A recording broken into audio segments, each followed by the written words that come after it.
in this section, I'm going to talk about what is probably the most important part of our whole session, which is about the things that you can do to take control of your diabetes.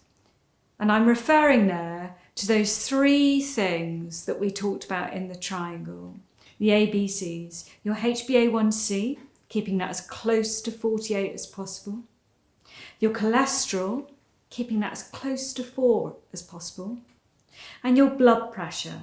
And we're thinking there about our target of 140/80 or 130/80 if you have certain background complications.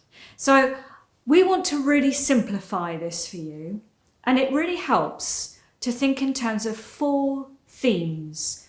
A couple of them you probably can guess already, and that's food and activity. Food, we have our specialist dietitian who will be talking about that in detail in another section.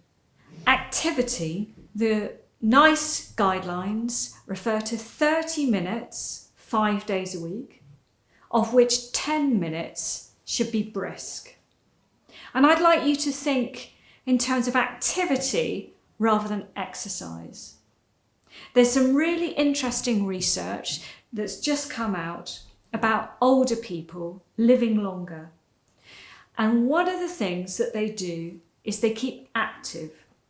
They don't necessarily get their Lycra on, go to the gym. Of course, if you want to do that, that's fantastic. But they just keep walking, keep moving, go shopping, do gardening, really simple things.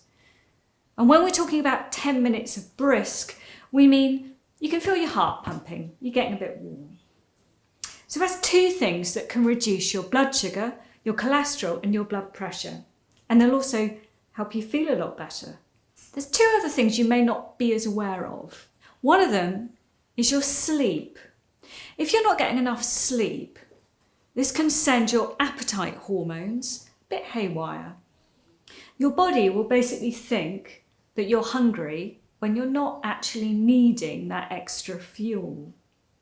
So if you've had a hard night's sleep and you're feeling more hungry, don't beat yourself up. You're not being greedy. Your body is telling you that you're hungry, but you don't need those extra calories. And of course, not getting enough sleep is really stressful. And we know that stress increases your blood sugar. Stress hormones make us feel hungrier. We often eat to cope with our stress. And those stress hormones also stop our insulin from working properly. So when I'm getting you to think about the things you can do in your life to bring those 3 targets down, it's not just a message about eating lettuce and going for a run. It's broader than that. It's about really looking after yourself, valuing yourself.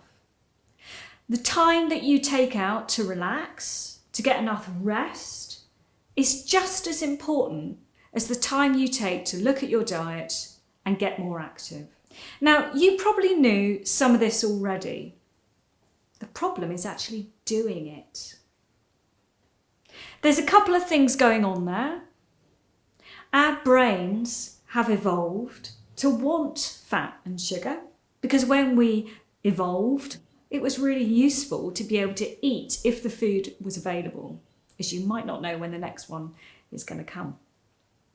So there's lots of valid reasons why it's really difficult to do the things that we know we're meant to do and that are going to make us feel better. And in the next section, we're going to come up with some of our own that we struggle with. See if you can recognise which ones apply to your life.